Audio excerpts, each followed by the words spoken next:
younger brother. And after my higher education, my father is a handicraftman, and my mother is just a housewife. So after finishing my higher education, I wanted to pursue my career in accountancy. So I started studying accountancy, and as part of my studies, I wanted to get a practical training. So I joined one audit firm as audit trainee. That was my very first job. And to be honest, those days the audit trainees get a very minimal salary. So I couldn't even cover my bus fare with that fare. So I always wanted to ask pocket money from my father.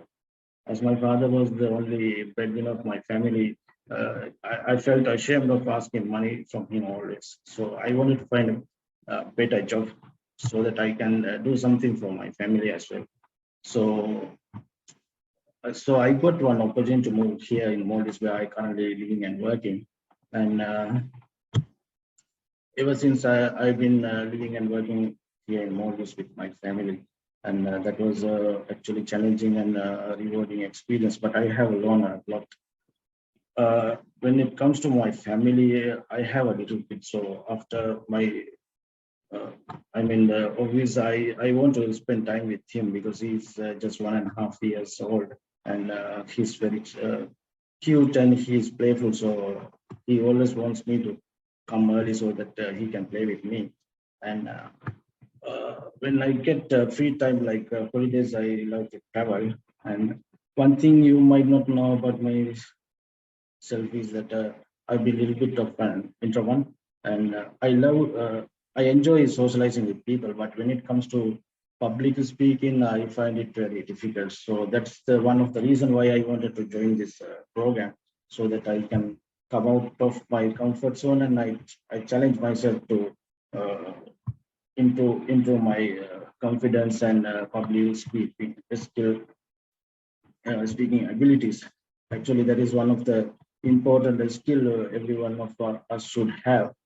So that's the one thing I want to join this program and go along with this journey, so that I can see where it takes me. And thank you everyone for listening. And I look forward to going and learning alongside all of you in this program. Thank you very much. Damika, thank you very much. Thank you very much. Our next speaker this evening is Bob Mendez. He will be evaluated by Dan Schroff. Bob, come on down.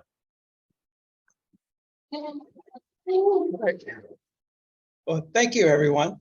I could summarize my icebreaker speech with 3 main points. 1, I was born in a small town with a radical name.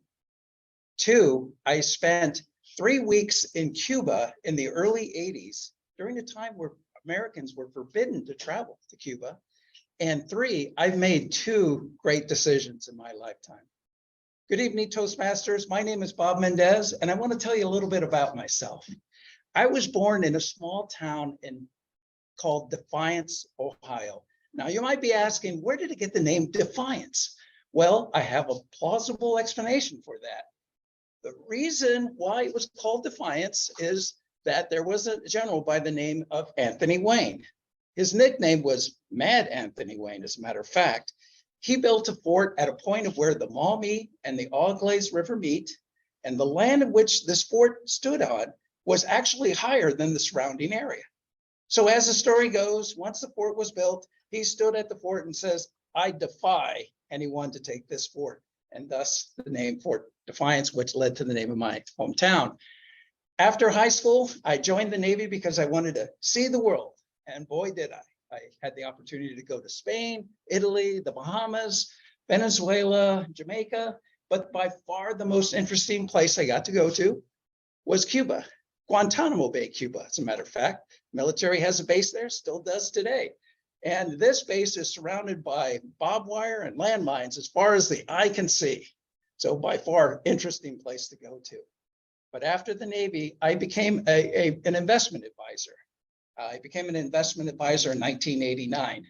Now that leads me to my second best decision that I made. And that was in 2009 when I established my firm called the Arlem Wealth Group. The Arlem Wealth Group specializes in helping people plan for their retirement. And I don't think there's anything more fulfilling to see somebody go from a point of where they were uncertain about their retirement to feeling very certain about their retirement. Now that leads me to my final point, and that is the best decision I ever made in my life. And that was on December 4th, 2020, where I made a marriage to my wife, Sharon. And she took a leap of faith because we got married during COVID. So at that period of time, we literally got married over the internet.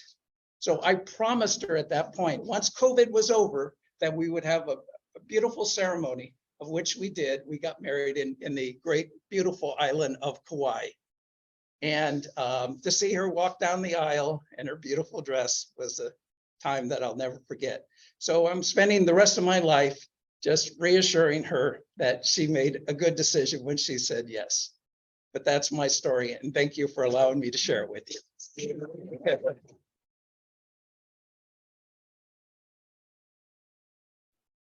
Bob, thank you very much for your icebreaker. Our next icebreaker speech this evening is Taryn Mendez. Taryn, come on up.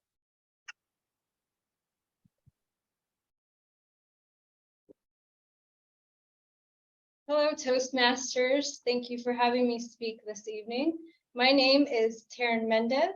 I was born in Omaha, Nebraska in July 28th, and I won't reveal the year, sorry. And I moved to California when I was just 4 years young. I will give you a speech about my employment history, just so you have a little bit of background of where I come from and my ideas. My first employment where I worked was In-N-Out. I don't know if we have any fans here of In-N-Out, maybe not waiting in the long lines, but I know the food is great. And they do have a mystery menu. If any of you want to know what's on that mystery menu, there's only a few items. I can reveal that later. When I worked at In-N-Out, I won Smile of the Month, which is the same as Employee of the Month. And I received a Letterman's jacket, In-N-Out Letterman's jacket, and I was on Burger TV. I would have brought the video for all of you to laugh at, but it's on VHS and I haven't converted it since. Another job worth mentioning is working with special needs children. It was a combination class of 3rd and 4th graders. Let me preface with, I thought I had to dress up. I had a button-down shirt, I had slacks, high heels on, and I thought I would come across okay. The principal, I might meet her, you know, the teacher, the students, I might talk to the parents. That wasn't a good idea because I had to watch 17 students on the playground. A supervisor approached me and said, we have a student who locked himself in the bathroom and won't come out. So as I'm walking towards the bathroom, I'm thinking, this is my first day, be confident, you can do this. I walked in the bathroom, he wouldn't come out. What did I decide was plausible? To crawl under the stall and speak to the student. As I stood up, after crawling under the stall, what did this student proceed to do? It's kind of funny now, not at the time. He punched me in the eye. And he had good aim. It was right in the eye. I was thinking, this is my first day. What do I do with this? So I had to come up with a solution to try to get the student to calm down, which I finally did, gained his trust, and all was well. Another time, let's go forward a year, I transferred to another special needs class, but this time it was pre-kindergarten. So cute. 3 and 4 year olds. There's this little girl in the classroom. She thought she was quiet. Okay, we saw her. She came in. She was dressed to the nines. She had a dress. She had little heels. Her hair was done perfect. So you thought she was quiet and behaved well. Not the case. We were taught to hold down students if something happens. Well, she screamed every single day. I had to hold her down while she was screaming in my ear. I had to gain her trust. All in all, what I learned from working with these students was patience And you have to learn how to communicate with other individuals who don't understand the same way you do. So not only do you learn about the students, but you learn about yourself as well. And I don't have time to say this, but my best decision was marrying my husband as well, because nothing has ever been better. We're together 24/7, and I'm still so happy to be around him. I feel like there's not enough time in the day to be around him. Thank you all for having me, and I hope you enjoyed my speech. Taryn, thank you very much for your icebreaker speech. Our last icebreaker speaker this evening is Amanda Yao. Amanda, you have the floor. Okay, dear everyone, this is Amanda. I come from China. So today in this speech, I'm going to introduce myself to you. I'm a biostatistician in a local farmer for some years. My company is developing some drugs, so we need to do a lot of clinical trials. My job is to analyze those clinical data to see the drug works or not. I like my job because it gives me a sense of achievement because we are helping patients to against the disease. Once they can go into the market. I also feel satisfied when I can solve mathematical problems in the real situation in my job. However, most of my job is to deal with data, formula, report. This is why I'm not good at dealing with people, and hence I think this is why I'm not good at speaking. So I used to be shy, and I think I used to be incredibly shy.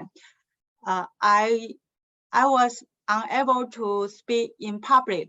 My voice was trembling when I had to speak in public. Speaking in front of people made me feel uncomfortable, or sometimes made me feel quite nervous, or made me feel sick, or we can say in this way. I don't know when it happened, but it did happen. I know one day I started to lose my confidence about speaking about myself because of my shyness and my poor communication skills and public speaking skills. I knew I was weak at public speaking, and I also knew, but I knew I could be a different person in some day if I could conquer this weakness. I know it will be quite difficult or quite painful for me to get out of my comfort zone. But at the end, I decided to take those difficulty as temporary things, and I believe I will have some power to deal with it at the end. All in all, I think I'm ready for a new challenge in my life now. To end up my speech, use my I want to share one little things I learned from this process. I believe we should have some belief for ourselves that we can overcome some difficulty. All difficulty pose up in our life, and we can of course find our confidence back. We can of course find our sunshine at the end. Thank you. And for my speech, thank you. Go back to Toastmaster. Thank you so much. Thank you so much, Amanda. That concludes our icebreaker speeches for this evening. But tonight, we also have an educational speech on different topics on how to prepare speeches. For example, I gave a speech last week on selecting a topic. This week's educational speech is from Musa Kiar. He's now a longtime member of our club. He's served various offices at the area and the division level in our district. And we have the privilege of hearing his educational speech tonight. It's Organize Your Speech. In your agendas, it says 5 to 7 minutes, but it will actually be 7 to 9 minutes instead. Is that fine, Musa? Excellent. Thank you so much. Looking very forward to your speech. Musa, you have the floor. How many speeches did you give? How did you prepare your speeches? If you give some speech or many speeches, what do they have something in common? What do they have in common? Mr. Toastmaster, fellow Toastmasters, and guests, we have heard 4 beautiful speeches just a minute ago, all icebreakers. But if we go back to the original statement or the original class or basic class, we understand that every speech has 3 parts: opening, the body, and the conclusion. Many people will tell you that, yeah?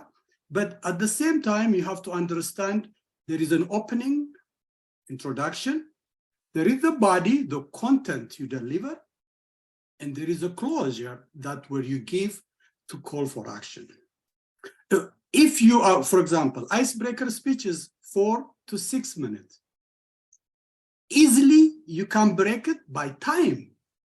1 minute of introduction, 2 minutes in the body, and 1 minute for conclusion. You got it 4 minutes. And you could make it as easy as that. So let's talk about the opening part at the beginning. Opening part, as we said, is introduction. So few of you said, my name is so-and-so.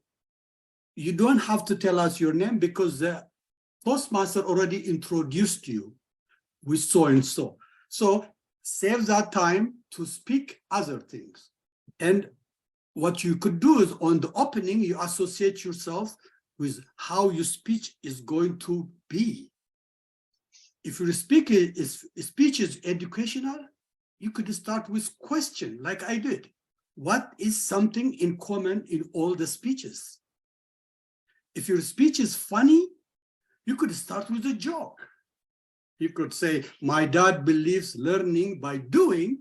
So when I was 7, he threw me in the water just for him to learn CPR. You see, you could make it as a joke. At the same time, it could be a funny speech. Or you could start with a factor of general knowledge. For example, life is not always peachy. Life is not always what we wanted. Life is not fair. And life is going to hit us left and right. Nobody said life is easy. Mr. Toastmaster. So your content at the beginning could be a topic, an agenda, or some point, so at least you could open your opening in a catchy way. Once you have the audience, you go to the body. The body is where you could talk about many things, but for icebreaker speech, it's easy to make it 3 points, 3 easy points. You could talk about your life in 4 to 6 minutes. You could talk many things, and your life is long. You know, everybody's life is long, so we could talk for hours. But for that 4 to 6 minutes, we only need maybe 3 or 4 points. You could talk about family, school, work. You did a good job, all of you. Amanda did talk about her work. Dominic talked about his family. And Bob talked about the marriage. And Terry talked about the same thing about the marriage and how special kids. Those topics, you minimize them so they could fit into the body. So think about this. What is important for me, for the audience to know?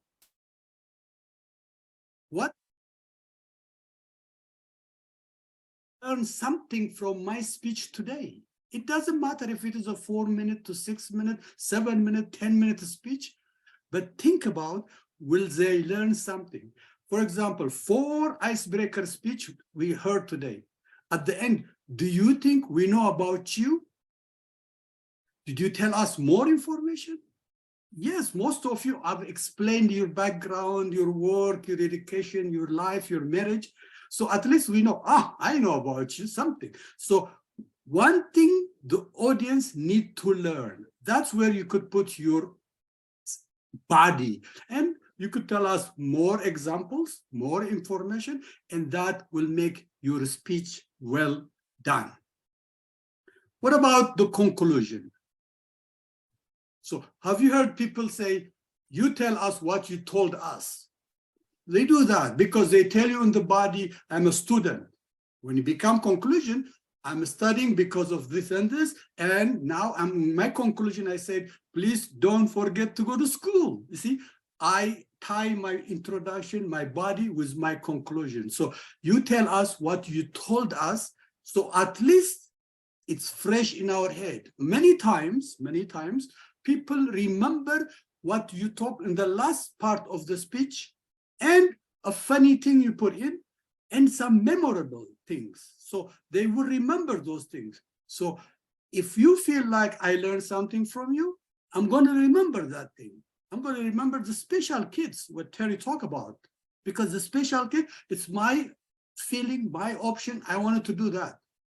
Marriage-wise, I've been married for 38 years, so it's okay. But marriage is also very important.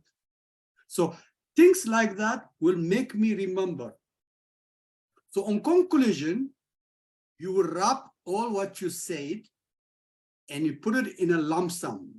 It's a grand total of the bill, the grand total, the grand finale. So many of the conclusions, they call for action sometimes. They deliver topics. They give you information. They give contact information. So conclusion is a way you want to wrap your speech. So you know about your life, your school. If I say, like, for example, I know you know about my life, my schooling, my family, my personal advice today is such and such. So I will close at the end by giving you such and such advice.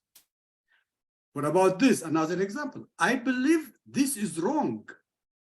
And we all should stand up and write letters to our representative. So something is wrong. I'm asking my audience to help me to write something because I want you guys to do something in action. Another example, I feel the best route to achieve success is through organizing ourselves and educating ourselves. That means here is the contact information where we can meet, where we can meet you, where we can do all the activity. I'm calling for an action. So on the conclusion, it is wrapping up your speech at the same time calling for an action, pouring for an action. So organizing your speech and delivering your speech are totally different. Organizing is collecting information. You're going to collect information. What am I going to tell my audience? What am I going to teach them? What is there? And then when you deliver it, you probably put it together. It's organizing need collection, while delivering need confidence and charisma. All of you mentioned confidence. All of you mentioned, I want to kick the fear out of myself. All of you mentioned, I want to be a speaker. So when you deliver, you put more action, more gesture, more vocal variety, more. But when you organize your speech, you collect information from left and right. What is important for my speech? What does the audience need to learn today? What am I going to give? Some pitfalls to avoid, okay? When you give a speech, you learn what the audience is. If the audience is a student, you talk about a student kind of thing. If the audience is elder, you talk about elder. But avoid avoid talking about religion. Avoid talking about politics. Many times, politics, religion, they go one side to other side. So in a Toastmaster meeting, we don't talk about religion, or we don't talk about politics. We don't talk about sensitive topics. Those topics which you feel like they will be bad, maybe audience will feel not good if I say this, those topics should be avoided. There is a lot to talk in the world. You could educate us, you could teach us, you could make us laugh, you could inspire us, you could motivate us. But you don't have to tell us, this is good because I believe in it, it's a religion. No, it's a conversation for another time. So avoid some pitfalls. Open your mind. It should be balanced. For example, you could do a balanced thing. I like this team because they do this and this and this. I am pro-gun because this is what I believe. But you cannot only say one way. If you are opposing, you also have to tell us about the opposing view. Because that way we need to know you are a balanced person. You're not biased to one another. You are a balance. You know what they're talking about, and your feeling is this, and I feel this way because of this. Even though they feel that way, that is probably what, you see, that way you could make it your personal thing, but a balanced way. Organizing by time may be simple, one minute introduction, 1 minute conclusion, and 2 minute body. You see, you could make it simple as that. That will be a simple way. You will do better if you prepare. Okay, audience are smart. They know when you open your mouth, they will tell you this guy he knows or he doesn't know. So don't try to say, I'm not prepared, I'm going to just walk it through, I know how to speak. Don't do that.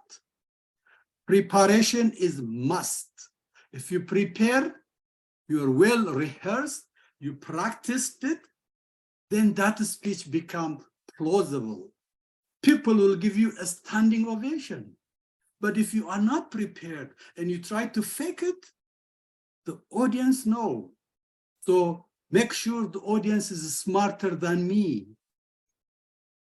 They are smarter than me, so I am going to teach them something I know, but I'm not going to make a way out of it. At the end, if you are prepared, like going to the camping, if you go to the camping, you need to keep and carry all your gears. Going to speech, you need to prepare, rehearse. At the end, speech will be plausible. Mr. Toastmaster.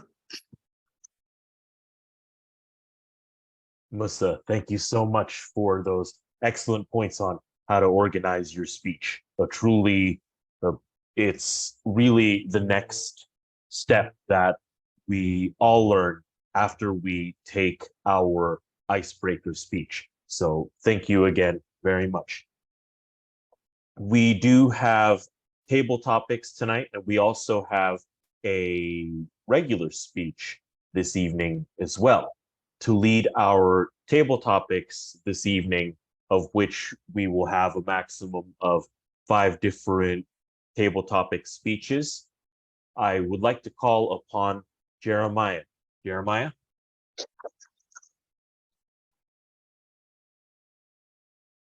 Thank you, Mr. Toastmaster. Good evening, Toastmasters, fellow Toastmasters and guests. Table Topics gives us an opportunity to do impromptu speaking. And tonight's topic is Speechcraft. Speechcraft gives us the opportunity to highlight specific skills to help with public speaking. Is there a specific part of public speaking you would like to work on? It could be anything like stage presence, impromptu speaking, speech writing, and so on. Wendy, would you like to answer this question?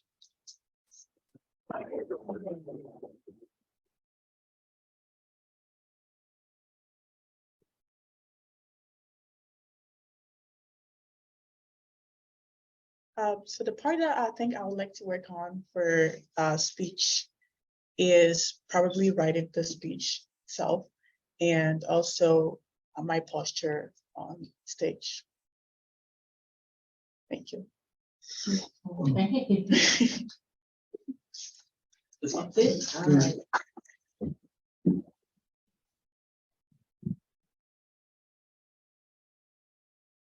So giving speeches, I have certainly choked a couple of times. When has there been a time that you have choked? Giving a public speech or just having trouble speaking in public? Taryn, would you like to answer this?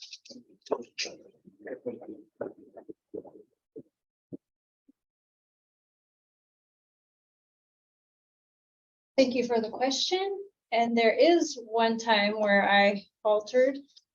I worked for the congressman a while back, and I was told I had to attend an event on a Saturday.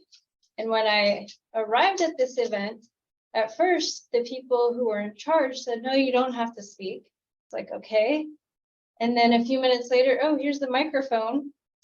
I wasn't prepared because they had told me, when someone tells you you don't have to speak, in your mind, in your body, you're relaxed, okay. And then last minute, you're handed the microphone. It was a huge audience. And mind you, most of them spoke Spanish. And I know a little bit of Spanish, but not enough to communicate whole sentences that make sense.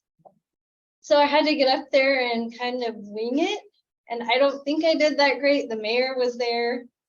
There were a lot of prominent people there. So I was a little embarrassed, but all in all, I got up there, I spoke, I gave it my best. And that's all I believe I could do, given that I only had a few seconds to prepare. So I wasn't that great at impromptu speaking to begin with. But given the chance and the opportunity, I always say doing and failing is better than not doing it all. Thank you. Thank you, Karen. So often for myself, I know giving a speech induces a certain amount of anxiety, stressing about what you're going to say, getting your topic, standing in front of a group of people you may or may not know. Daryl, is there any way to reduce anxiety before giving speeches?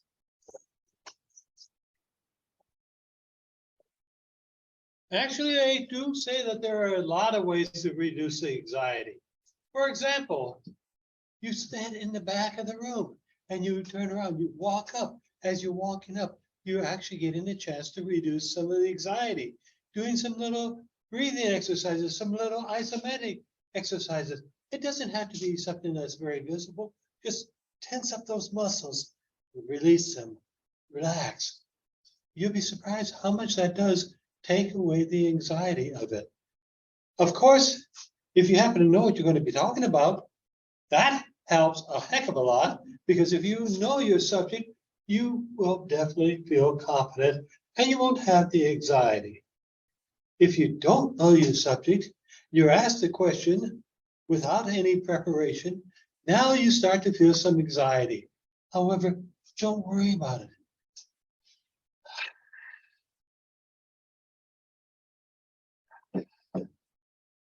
You know how much that takes off? Just deep breathing, a little bit of exercise, a little bit of doing the fingers like that, or maybe just like I used to do. I used to wiggle my toes. Nobody could see me doing it, but I'm wiggling my toes right now. And you know what? That helps to reduce the anxiety. So anything that you can do to come up as you're coming up, you're getting yourself a little bit more prepared and you are reducing some anxiety. Mr. Table Topics Master. Thank you, Daryl. I'm going to start wiggling my toes. So when you pick your speeches, a lot of times you want to pick something that's personal to you, that makes it interesting. Subject that you know always helps make the speech more interesting. Bond, where do you find inspiration for your speeches?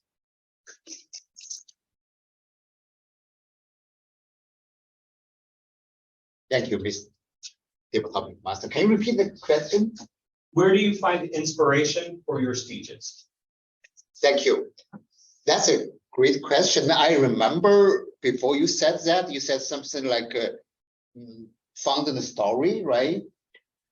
I really like to share personal stories, either my own journey over certain projects or certain period of time, or somebody else, which either I know that or one of the celebrities. But I really want to hear or share the stories from the people that I know them, because I know their personality, and they should have a logic based on my knowledge about him or her and why he or she would take that path over that kind of development. So I really like to, I'm not really chasing the celebrity to find the inspiration. I really like to hear the story from people around me or myself. Or the best case, it's so hard to find that because impromptu is impromptu. It's very short period of time. But if I could find an interaction between me, I and the people who are speaking or who is relevant in this subject, that would be perfect. Especially when we talk a lot about the mentorship. When we have this subject, I really have a lot of things to talk about, because I have some mentors even sitting here in this room and in other clubs. My journey from really tumbling a lot kind of speaker to today, I still have a long way to go, but I feel much better than what I did a couple of years ago because of lots of mentors and the mentorship that I have received. This is some part where I'm interacting with somebody else, not only my story or their stories. This is how I found the inspiration. Thank you. Back to you, Master. Thank you, Bon. Impromptu speaking is important to all of us, and public speaking is important to all of us. That's why we're here. But I find that it's important to not just us, but everybody. And so little time is spent in school learning about public speaking. Ben, do you think we should spend more time in schools with learning public speaking?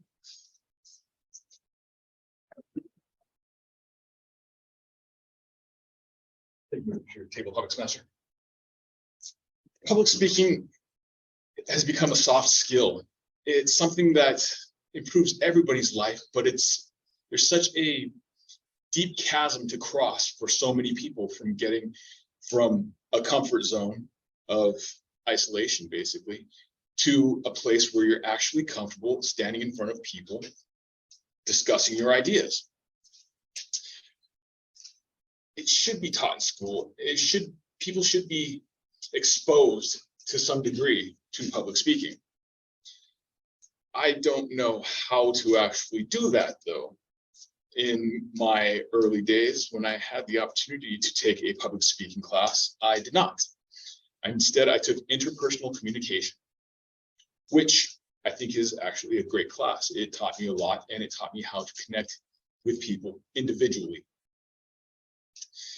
Coming to this and experiencing what I have now and growing the way I have in these last few months really makes me wish I had taken the public speaking class early on. I'm not sure how much my life would be different, but I know something would change. Teaching it in school, I don't know if a class would help people or just make the flowers wilt a little bit more.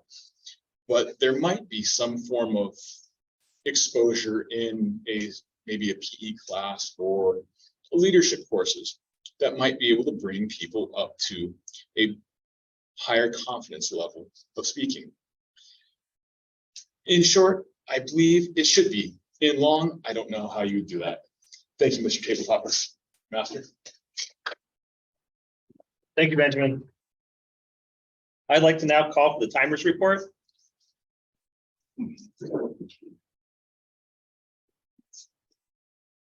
Well, I'll go ahead and give the timers report for both the icebreaker speeches as well as the table topics. The icebreakers were supposed to be 2 to 3 minutes, and I think it's very plausible that everybody was definitely wanting to share more than what they thought they we're going to share. Nimika, I got you at 3 minutes and 26 seconds. Bob, I don't believe it. Icebreaker, he quit at exactly 3 minutes. Wonderful. Karen, 3 minutes and 53 seconds. Amanda, 3 minutes and 33 seconds. Then for our table topics, those are 1 to 2 minutes. Wendy, 16 seconds. We want to try to make it out to 1 minute minimum. Karen, 1 minute and 20. I was 1 minute and 42. Bond was 2:06, and Ben was 1:37. Thank you very much. Thank you. Educational speaker. Oh, okay, I was going to do the educational speech here. Well, I can do it now. He couldn't see the light, but he went 12 minutes and 40 seconds. A little bit over, we said. Please vote for who you think did the best in each category. Tabletop, Mr. Toastmaster, I return it back to you. Thank you so much, Jeremiah. Now we go into our prepared speeches. We have only one speech tonight. Our speaker tonight is Daniel Schroff. He is our resident pirate, and he is an amazing speaker and a pillar of our club. His speech tonight is Scary Moments. My understanding is that it'll be 5 to 7 minutes long. Dan, the floor is yours. Thank you.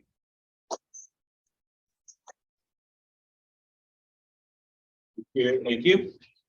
When I was asked to do this speech, I had a couple other ideas in mind. And one of the ideas, I was going to talk on table topics, but I think we're going to be covering that in one of the educationals. So I thought, what was the most scary moment that I had?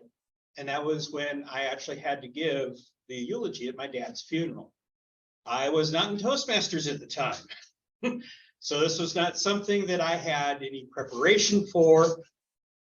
And I had no idea at the time what I was doing, but I'm going to give that again exactly as it was when I did the eulogy, which fortunately I was able to hide behind a church that had a podium, not a lectern. But this is that very first speech that scared the daylights out of me. I probably spent the entire time looking down at the sheet, not even looking out at the crowd. But this is my dad's eulogy. What a wonderful Christmas present. My dad woke up on Christmas morning, standing on 2 strong legs and being able to see without glasses, and he felt the strength in his body once again. I see him running up to the gates of heaven, and St. Peter is there. And when he meets, St. Peter just looks at him and smiles and said, "Don, we've been waiting for you." I'll get back to that scene in a little bit. If you all knew my dad, you knew that he was a very strong Christian man. And I don't mean just a Sunday Christian. I mean, he was a Christian man who lived every day, all day, for his Lord Jesus Christ. I could tell you that he prayed every day, but that wouldn't do justice. What my dad did was talked and had conversations with Jesus. We grew up, and my dad got a job working as a gasoline and diesel deliverer for all the farmers that were in Orange County. He drove that truck every day out there, out to the farms, and he got that job for one specific reason. When he got out of the military in 1946, he could have gotten a job anywhere working on trucks or vehicles, but he wanted a job where he could take his kids with him. So he picked delivering fuel to the farms. And he taught us so much by doing that. We would drive out to the farms, and sitting in his truck, it was a blessing because my dad sang while he drove constantly. But I got to hear that music over and over as we drove. And when we got to the farms, I learned how to eat food that was so much different from restaurants or other places. We would go out in the fall when the sun was hitting the corn that was growing on the corn stalks, warmed by that morning sun coming directly on it. We'd take off a stalk, we'd peel the corn, we ate it right there in the field. Warm corn, nothing on it, no butter, no salt. It was the most delicious thing in the world. I mean, those corn kernels popped like crazy when you bit into them, chewing them off the cob. To this day, I still won't cook corn on the cob at barbecues or family reunions. And my family looks at me rather weird, but I tell them this is one of my few connections back with my dad. We also got strawberries right off of the plants, 6 o'clock in the morning, wet with the morning dew. Most beautiful, delicious strawberries ever. Another part of growing up with my dad was he was always up at 5 a.m. in the kitchen. And all of us, my two brothers and my sister and I knew we could go to that kitchen and we would never hear my dad say, not now, or come back later. We knew that he would be in there having his breakfast, the same exact breakfast every single day, piece of toast, 4 slabs of butter, some applesauce, and then raspberries. He loved it. I tried it, didn't work. But the fact was, we knew that we could just walk in there and crawl up on his lap, and he was reading the Bible, and he would actually start reading out loud when we would do that. It was wonderful. I never heard my dad get mad at anyone, although I'm sure he had to. Remember, he drove a gasoline truck in Southern California with the same idiots we run into every single day on the freeways. But for some reason, when my dad ran into him, rather than giving the salute or choice words, my dad would shake his head and just pray a little prayer for the guy who just cut in front of him. That's the kind of man he was. When a lot of people were first wearing those WWJD bracelets for what would Jesus do? If you watched my dad, his would probably actually say, watch what Jesus does. He was that strong of a Christian. Before I go on too long, let me get back to that first Christmas, or that Christmas morning, 2008. My dad standing there shaking hands with St. Peter. I see St. Peter walking my dad past all the people waiting in line. Some of them wondering, why does he get to go up front? Others seeing and knowing who he is. And St. Peter takes him to the throne of Jesus. And there he just whispers in his ear, he's been looking for you, big guy. There's a song by Mercy Me called What Will I Do? And it goes something like this. Surrounded by your glory, what will my heart feel? Will I dance for you, Jesus, or in awe of you be still? Will I stand in your presence, or to my knees will I fall? Will I sing hallelujah? Or will I be able to speak at all? I can only imagine. Here's what I see. See Jesus getting off the throne, walking down. They stare at each other for a couple of seconds. Then Jesus puts his hands on my dad's shoulders. My dad smiles, that crooked little smile of his. And they both start laughing out loud, belly laughs, because their conversation had never stopped. My dad knew exactly what he was going to see when he got up there. And let me close with this. In the movie Mr. Megorium's Wonder Emporium, there's a scene where Mr. Megorium is telling his assistant and his friend that he's going to die that night. And with tears in her eyes, his assistant says, but you can't. You have to live. Mr. Megorium wipes her tears, looks her in the eyes and says, I have. That was my dad. He truly lived.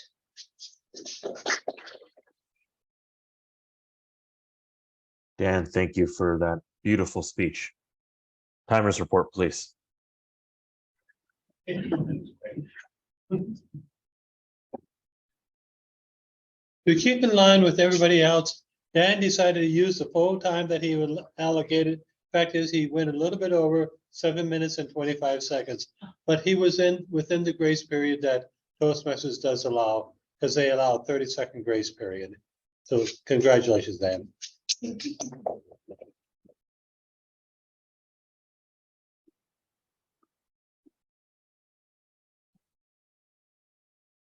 Thank you so much. Thank you so much, Mr. Timer. If you have not yet voted on table topics or the speaker, please do so. Pass your vote to Daryl if you're in person, or if you are on Zoom, just click on your chat, send it to the Daryl Zeller user window and not to the speaker or the audience accounts. Thank you so much. We finished with our Speechcraft speeches, our table topics, and our prepared speech tonight. We then go into the evaluation portion of our evening, and our evaluation portion this evening will be led by our Madam General Evaluator, Marianne. Marianne, come on down. Thank you, Mr. Toastmaster. My job as a general evaluator is to evaluate the whole of the evening, but we have individual evaluators for each speaker so that they can get some information back on how well they did, but also what they can be improved on. And can I go from the first speaker down? Okay. Our first evaluator this evening for Daniel's speech is Benjamin. Please help me welcome Benjamin. Thank you, Madam General Evaluator. This is a particularly difficult speech to evaluate. Daniel, you talked about your scariest moment and was your father's eulogy. I tried once to write a speech for my grandfather, wrote it passionately, but I could not deliver it. I couldn't even be in the same room when it was read between a small group of my own family members. And I understand you're very brave for actually getting up and giving that eulogy, which was fitting. You noted your father's strong faith, and that he picked a job where he could take his children with him. That's true dedication to what matters most. You explained about real farm food coming from the farms when Southern California still had farms, which is a nice slice of history. From your eulogy, you described a man of consistency, and your speech conveyed a lot of passion and admiration for your father. This is a Speechcraft class, and so I'd like to further describe your eulogy in the terms of Speechcraft. And I hope everybody was paying attention, all the Speechcrafters in particular. There was a beautiful beginning, middle, and end to this. There was inflection in the voice, high and low. Not a lot of body movement because of the left turn, but there were still hand motions that were coming out. There was passion in the voice. You understand what this person meant to the speaker. And that's the passion that I think all of us can benefit from if we can dig in and pull that passion out. Daniel's a very good speaker, a very polished speaker. And just the very act of him coming up here comfortably and giving a speech that was the scariest moment of his life. He gave that speech again. But you didn't look like a beginner at it. You didn't look like a beginner at speaking. In the space of the Speechcraft, that comfort is what I hope that I'm taking from your speech, and I hope everybody else can learn also, just the very easy, fluid way that you can get up and speak. And perhaps you're wiggling your toes. I'm not exactly sure. But again, if all the Speechcraft people can watch that speech, reflect on that speech, and put pieces of it together with the previous educational speech, I think everybody in this room can come out to be a much better speaker. Thank you, Mrs. General Evaluator.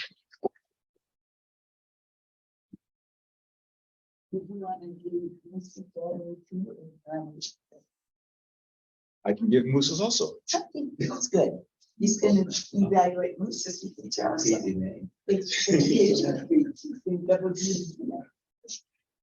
And go get a little closer so the people on Zoom can see me.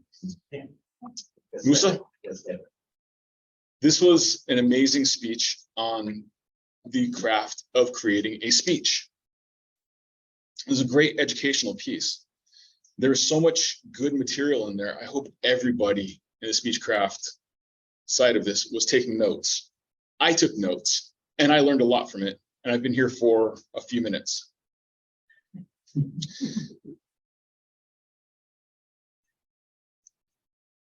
Your speech about speeches did everything that your speech was talking about a speech should do. And it opened with the opening questions. And you said an educational speech should open with questions. They were right there in front of us. How many speeches have you given? It was a great line. It connected with people. And for Speechcrafters, making that opening connection really grabs people and pulls them into the rest of the speech. You explained the 3 parts of the speech, which I know everybody knows. There's always a beginning, middle, and end to everything, but it does sound different when it's articulated. What is the beginning supposed to do? It's supposed to grab people. What's the body supposed to do? It's supposed to inform people. What is the close supposed to do? It's a call to action. More than just the beginning, middle, and end, I really liked the breakdown of time relative to the length of the speech. How long is your speech? Then break it down between beginning, middle, and end, and you can form the parts of your speech to build the whole.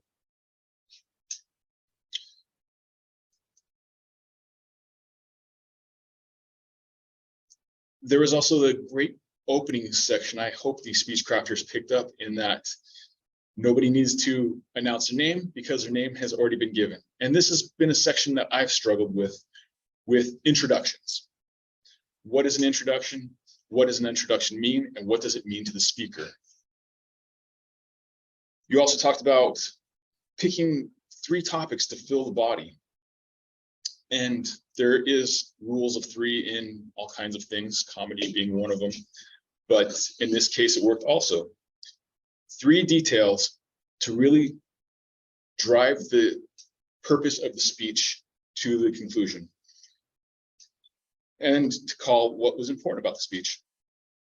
And at the end, the call to action, getting people to do what you want them to do. And your call to action was to avoid the pitfalls, which I genuinely appreciated.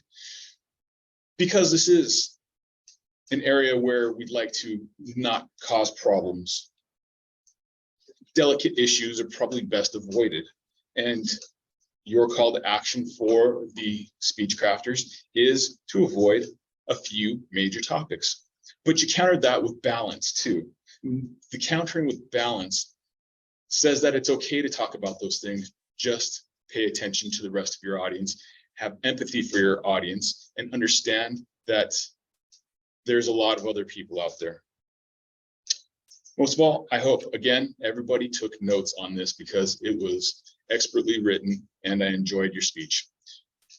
Thank you. Thank you, Benjamin. Now we start on the Speechcrafters. And our first evaluation for the Mika's icebreaker is Pierre. Thank you so much, Madam General Evaluator. And Damika, thank you so much for your icebreaker speech. I had the privilege of sending you some pointers before the speech on what to concentrate on.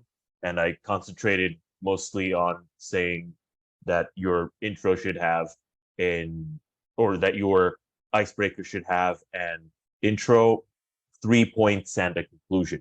3 can be a very arbitrary number, but it's important at this stage to limit it to 3 points, because when you have 3 points, it will fit within a small amount of time, such as the 2 or 3 minutes that the icebreakers were given tonight, or in the non-Speechcraft context, the icebreaker is often 4 to 6 minutes. And Damika, you did a really good job of staying in those limits and limiting yourself to 3 points. I picked up on 3 points. You had your intro where you introduced where you're at right now and the fact that it's actually morning where you are. Then you had your first point where you talked about your family, your father, your brother, your mother. In point 2, you talked about your studies, your practical training, and how that led you to the career you have right now. And then on your third point, you talked about living and working with your family, like with your son. With the conclusion, you talked about how you find public speaking difficult, but that's why you've joined this program, and we're privileged to have you with us.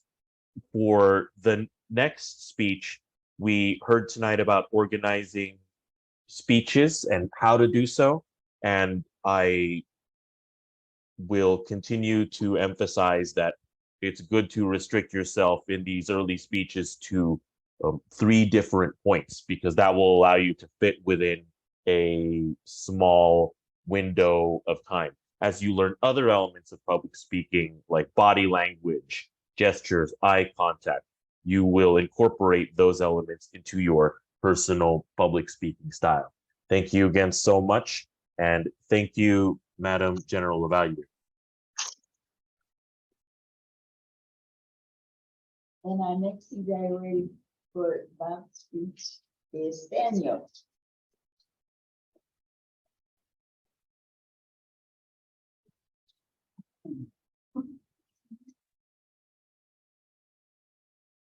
Fellow Toastmasters, and especially Bob, that was a very, very good icebreaking speech. We learned a lot about you, and that's what the whole icebreaker is about. I enjoyed the topics that you picked, especially City of Defiance. I have got to go see that. And that's a place I just need to live. I also like how you described that it got its name, but I'm thinking if I lived there, they'd probably be changing that by now. You used points. You came up, and it's a very, very brave thing to say, I have 3 points, because I have seen so many speakers say, I have 3 points, and they've given 2, and the red light came on, or they've now given 5 and forgot they were only supposed to give 3. But you gave 3, or told us you were going to give 3 points.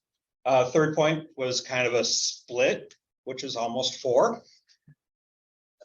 And you had great voice and great cadence in your speaking. It's easy to listen to, it keeps you going, and it makes everything you say very plausible.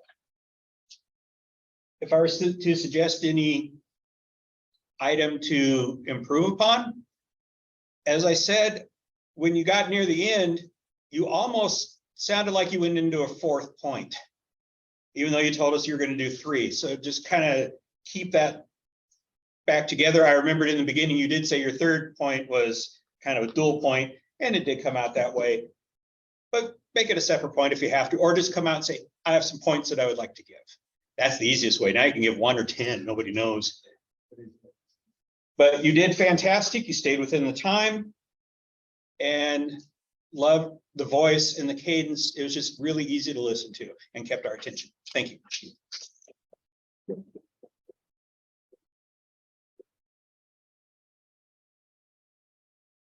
And our next evaluator for Kara's speech is the one and only Becky. All right. It's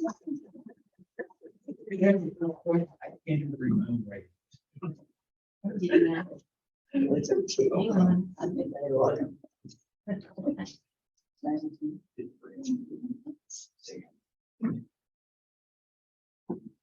Somehow this got over here. not even in camera range. Thank you, Madam General Evaluator, fellow Toastmasters, and especially Taryn. Great speech. You just look so poised and so confident up here. Your voice was very clear, it was audible. What I liked was your facial expressions. Use that, because that's perfect. And you had some gestures which worked well. You opened with where you were born. I didn't really hear how you got to California, but it seemed like you just went from being born to going into your job history. We need to work on a little transition there to help smooth it out. You told us about your job history, in and out. That was cute. I love that. The smile. I believe it. And working with special needs. You paint a good picture. And that's a great trait to have, is being able to have the audience see what you're saying. You paint a good picture. A suggestion I have is you tended to rock and move back and forth. Plan it, use your gestures, maybe move a little, but you don't want to lose the audience on Zoom. So I liked everything that you said. You were enthusiastic, personable, great smile. I wanted to hear more. And the other suggestion I have is slow down a little. I know you were speaking fast because of the time. That's a short time to tell the whole world about yourself. Slow down a little, have fun, and you did. And it was very enjoyable. Thank you. Madam General Evaluator.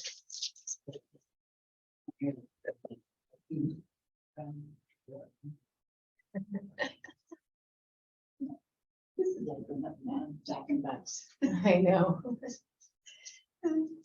Our next evaluator for Amanda's speech is Bob.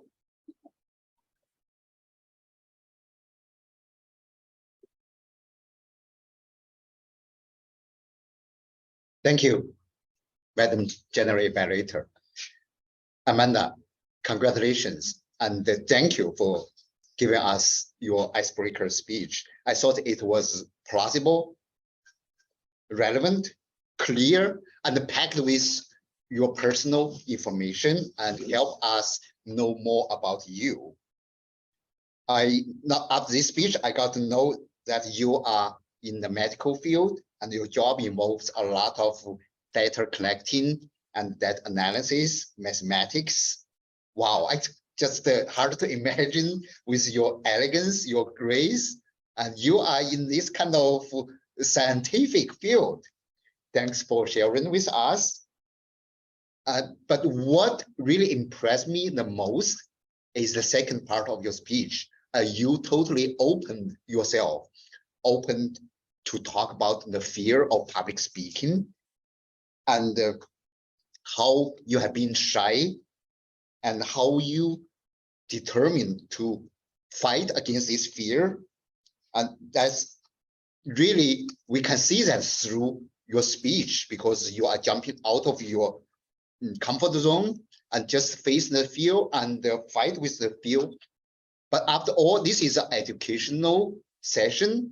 This is about speechcraft. I want to resonate with our educational speaker. Musa, also other evaluator also mentioned that part. Add your personal story. And Musa mentioned how those 4 icebreakers talk about family, about you, is about job, and how Terrence speak in the special needs case, and Bob's the Navy times with some specific story.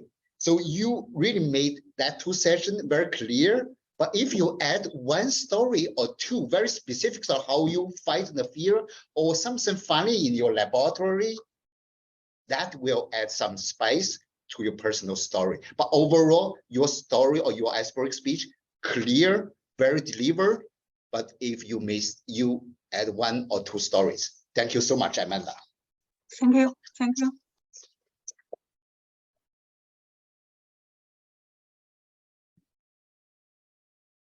Now I could give my report about how our evening went as generally evaluated. But do I need to cough any time this reports? You first. Okie dokie. I hope I can do that. Okay, our meeting started on time. And our helpers explained their duties this evening. And Musa told us a couple cute jokes to get us started. And I was happy to see Wendy come back this evening because we missed her last week. And Bob and Carol for coming back from the vacation. It's nice to have you.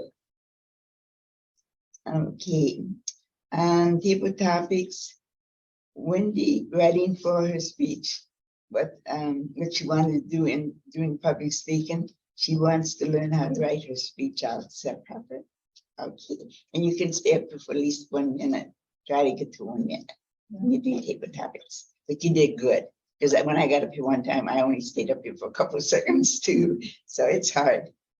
And Kara, when she had a hard time to speak in front of people and she choked, I thought it was great. You didn't know you were going to speak, and all of a sudden you speak in front of a whole group of people, especially with the congressman and stuff. That's scary. But you did a good job on that.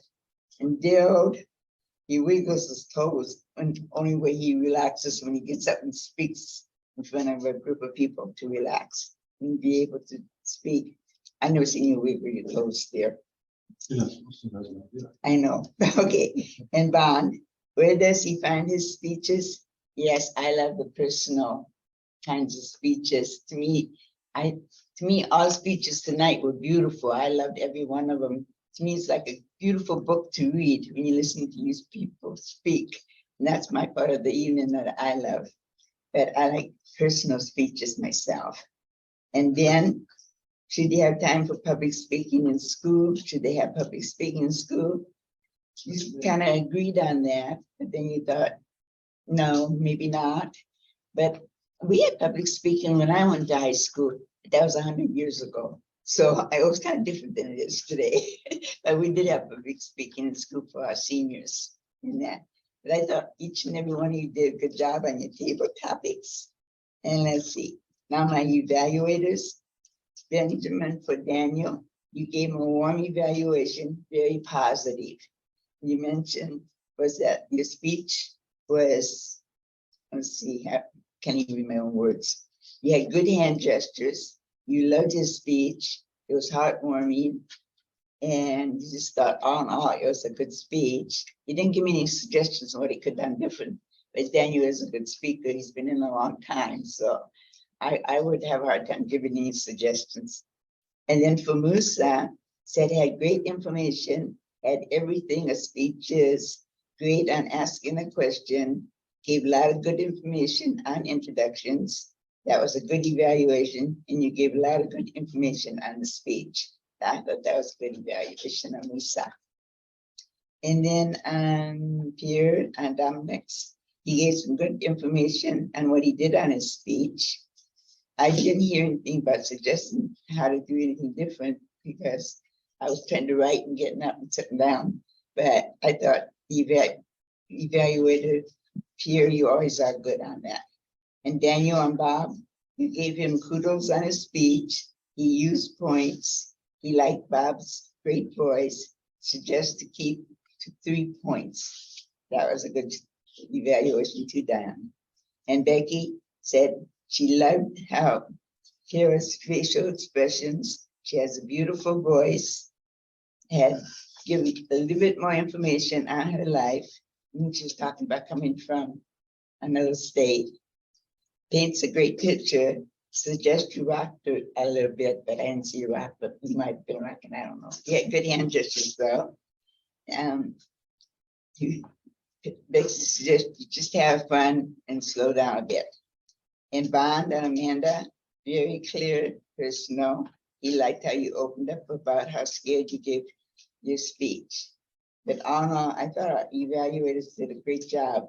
I'm one of the worst evaluators in this world. I know. I've been in a long time, but still, it's not good. But all in all, I thought we had a good evening this evening, and I thought everybody did a wonderful job. And now could I call for the odd counters and Gomerian's report from Becky? You with Gomerian? It's a timer. Timer report. Okay, comment. Okay. And I can sit down.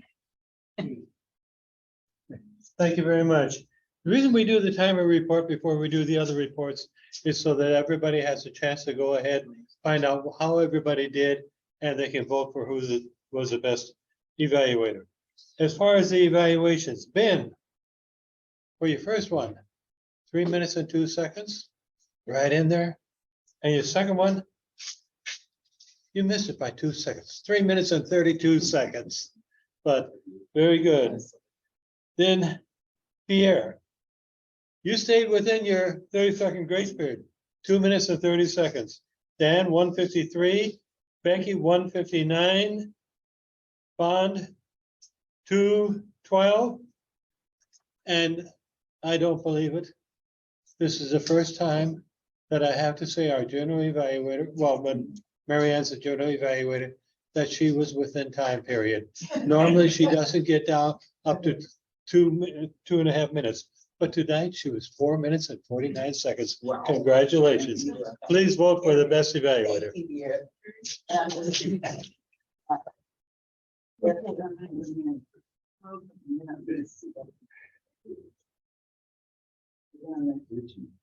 All right, you're good.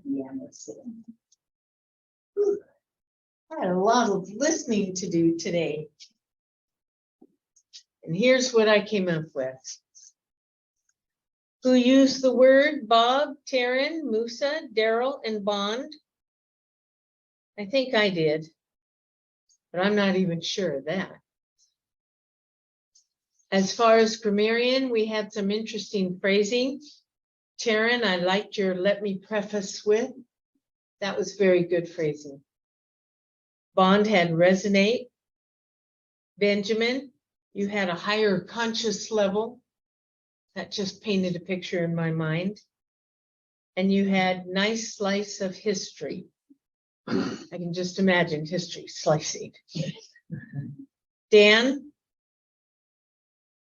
when you were talking about your corn, you said it was the most delicious thing in the world. Most delicious taste, most delicious corn, exactly. And Marianne, I liked your gave him kudos on his speech. So that was the grammarian. As far as all counter, Pierre, I stopped counting at 5 uhs, 1 so, and a double clutch on our, and Danica, you like the word so, and I stopped counting at 3 each. Bob, and just 1. Taryn, 1 okay, and 1 you know. Amanda, you like the word I stopped counting at 5, and 1 so.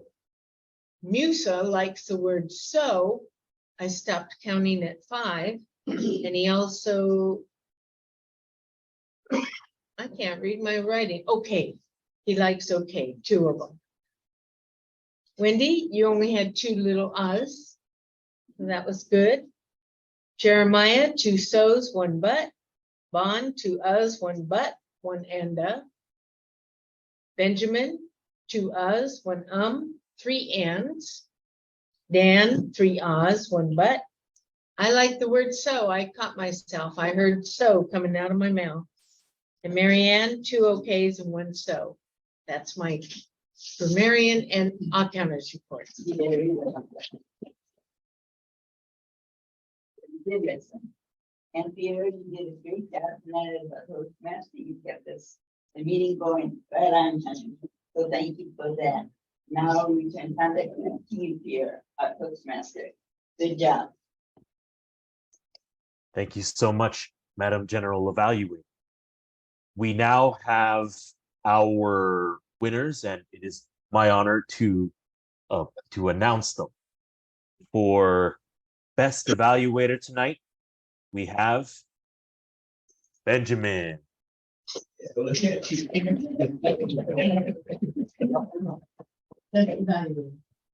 For our Best Table Topics tonight, we have a tie. Taryn and Daryl. Congratulations.